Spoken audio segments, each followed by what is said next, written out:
Dallas has had many iterations since its inception. Initially a trading center that was incorporated a few years before the Republic of Texas was annexed by the United States of America, the city steadily grew into one of the wealthiest and innovative areas in the state of Texas. Be it as leader in the cotton trade business towards the end of the 19th century, or as the center of America's petroleum market following the discovery of oil in the 1930s, or even as a major manufacturing center for automobile vehicles and warcrafts during World War II, Dallas has always been a vibrant and productive community that eventually grew into one of the largest and most populous cities in the country. That being said, all this productivity is beginning to tell on the community as the effects of climate change are taking hold on the city.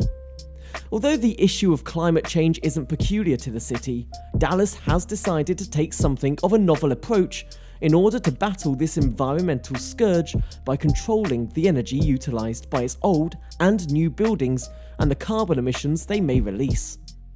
Let's learn what roles the city's buildings will play in the mission to curb the greenhouse effects of climate change.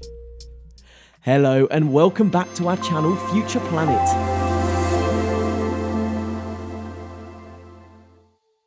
In today's video, we'll take a look into Dallas's insane city of the future in 2030. Before we find out more, just take a moment to subscribe to our channel for more amazing videos just like this one. Alright guys, let's dive in. The city of Dallas has always been a city bustling with activity following its establishment by John Neely Bryan in 1841 and the annexation of the Republic of Texas by the US in 1845. Although it still maintains its status as a vibrant trade town since its days as the largest producers of cotton worldwide, Dallas has been an active community since the advent of the industrial age. Whether it's during its days as the oil center of the nation during the oil boom period of the 1930s, its days of manufacturing arms during World War II, or more recently as a real estate hotbed due to its ever-increasing population that makes it the third most populous city in the state of Texas, the city has always been working. Well, it may be fair to say that all that work has come at a cost.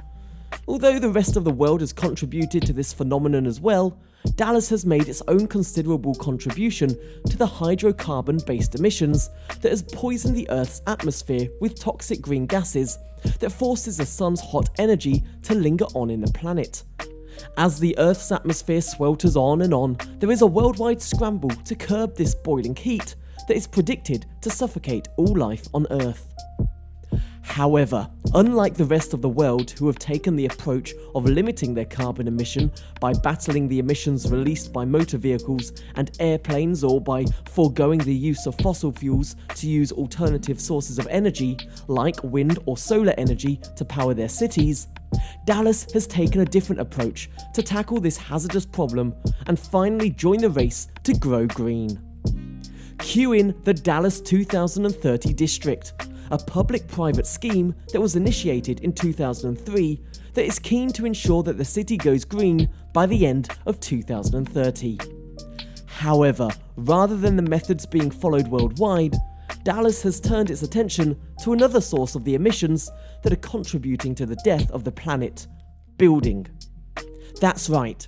For example, according to the Energy Information Administration, the building sector is responsible for consuming just under half of all the energy produced in the United States of America. Further to the fact that since 2011, it has been calculated that there will be a 12% increase in energy consumption in the following 2 decades, 55% of this growth has been attributed to the building sector. As such, according to the Dallas 2030 district, buildings and the construction activities, not vehicles or aeroplanes, are largely to blame for America's carbon emissions, almost as much as the other contributory factors combined. Consequently, the initiative has made the buildings industry and its structures the focus of its reparative efforts. Going forward, the city of Dallas has set several goals that reduce the impact of the construction in the city. These goals are divided into 2 sections.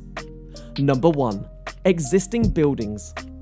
As the city is not relatively new per se, there are a multitude of small and large buildings that exist in the many neighbourhoods of the city. Since they can't all be razed to the ground, the initiative has set out the goal of limiting the energy use of such existing buildings by 20% below the national average by 2020, with the hope of achieving further incremental targets of 50% reduction by 2030. The same rates of reduction are expected to be achieved in terms of the use of water, new and renovated buildings and infrastructure.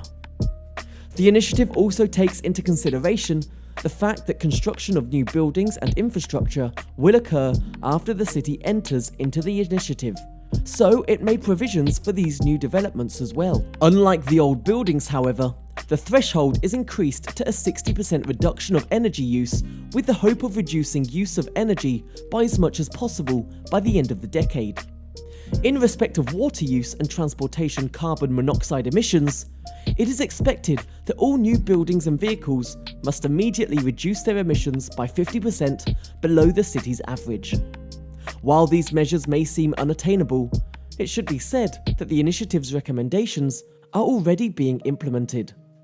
Dallas Environmental Quality Assistant Director Susan Alvarez has been quick to use the Dallas Omni Hotel as an example of a building that has gone green in accordance with the initiative. It was noticed that they achieved this by lighting the building with LED lights, painting with a special coat that reduces the heat caused by the sun, and by also converting all the rain that falls on the building into a cistern that will be recycled as toilet water. The iconic Dallas Bank of America building, which was constructed in 1986, and the Keast Recreation Center have also carried out similar measures in order to meet the city's new building regulations. As such, you can imagine that the initiative has been met with positive reviews within the city. It's been reported that over 27 million square feet of land consisting of downtown Dallas, uptown, the design district, and the medical district have been dedicated to the scheme. Furthermore, it's also proven to be a popular concept to the rest of the country. It's even been reported that even President Joe Biden has acknowledged the goals of the initiative and has been noted to promote the reduction of carbon emissions by 50% throughout the entire nation, and not just only the city of Dallas. As such, the only way to go is up with this unorthodox approach. If truly this approach will cut down what the initiative considers the major contributor to climate change, the city may be acknowledged as an innovator of sorts among other cities in the world. And who knows, if they successfully combine the curb of carbon emission and energy use within the buildings and the construction process with the control of the emissions produced by motor vehicles, airplanes and other fossil fuel powered machines, they may be among the first to actually achieve a city that maintains a zero emissions rate. At the very least, let's hope that these methods will indeed help save the planet from the harsh and hazardous effects of climate change. And with that, our video has come to an end. Be sure to subscribe to our channel Future Planet and hit that bell icon so you'll be notified whenever we upload a video. We'll catch you guys in the next one. Until then, goodbye.